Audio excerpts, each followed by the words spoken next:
Welcome back to Ocean Chan Freediving, and my name is Manny.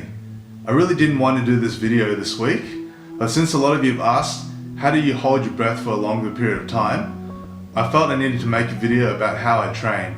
So just to make it clear, I'm not a professional freediver, but I am certified with AIDA. So pretty much I freedive just to explore the ocean reefs and to see some marine life. I'm not going to give you any tips on how to do competition freediving. So all the tips here are just to help you hold your breath for about a minute and a bit, just to explore the ocean environment. The first step is to actually learn how to breathe properly. We don't actually use most of our lungs when we're breathing. Most of the time we're just breathing half breaths and we're not properly filling in our lungs. So this is what I've been taught. Imagine your body is split into two sections. So the top section is your lungs, and it ends at your diaphragm around the middle of your waist, not waist but around the chest area, and then the second section is where your stomach is. So when you take in a deep breath, you want that diaphragm to move and you want the air to fill in your stomach. So like this. So the better way to illustrate it is placing one hand on your chest area where the lungs are and the other just above your stomach where the diaphragm is. So when you breathe in slowly, you feel each section fill in, so your hands kind of inflate as they go along, so your hands move up with the air that you breathe in. And then when you breathe out, you feel your hands move in with each section. So you need to learn how to take in as much air as possible because you need that air underwater. Now the second part is to learn how to form a proper seal. When you're underwater, you don't want to let any of the air out, because any air that you have is still oxygen that you can use, even if it's slowly being converted to carbon dioxide. The second step is forming a proper seal to prevent any air from escaping whilst you're underwater. So the important thing is that you're not breathing out any air when you're underwater. Once you've taken that big breath of air, you need to keep that in until you surface, because there's oxygen in there that you could use. The air that's inside your lungs is slowly converting into carbon dioxide, but there's still oxygen there that your body can use whilst you're underwater. If you exhale underwater, it can be very dangerous because all of your oxygen levels are depleted. So when I first started snorkeling and freediving, I formed a seal by just using my mouth. A lot of beginners just form the seal with their mouth, like this. But it's not a strong enough seal, and a lot of times the air is lost when there's a lot more pressure, or if there's a bit of things happening in the water, you just let go of the air. A better way is to form the seal with your throat. So get your tongue and tuck it into the back, and then tighten your throat,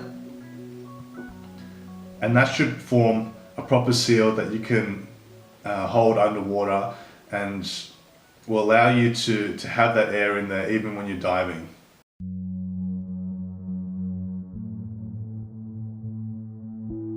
Now we move on to freedive training, and there's two types of breath holds that can help you improve your underwater time. The first one is static apnea, and the second one is dynamic apnea. Static apnea is staying still whilst holding your breath underwater, and dynamic is the opposite of that, where you're moving whilst underwater. Training in one won't improve on the other, but they both help in getting used to holding your breath longer and getting your body used to the CO2 buildup. So when you're training, always have a buddy nearby who knows resuscitation and CPR. Because when you're training in breath holds, you're pushing your body's limits, and you never know when you might black out all of a sudden. When you're training in static, find a pool and go in there and place your head underwater. Relax and visualize something other than the urge to breathe. The time in static will allow you to learn relaxation and also allow you to feel the contractions in your lungs when you have an urge to breathe. So here is an example of static apnea training that I did. So I got 3 minutes this time. Having a long static breath hold time won't directly increase your dive time. What it does is it conditions the body to gradually be used to being deprived of oxygen, as well as train you to be relaxed underwater. So what I do is I visualize doing some household chores or doing some cooking that distracts me from thinking that I need to breathe. When training in dynamic, think about your body movements. Keep your legs as straight as possible in the kicking technique. During this training, you will also feel contractions in your diaphragm.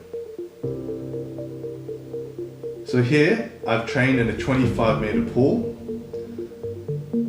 I usually train to do 8 to 10 of these laps with about 1 to 2 minute rest intervals in between. Doing this will make your body get used to the CO2 buildups.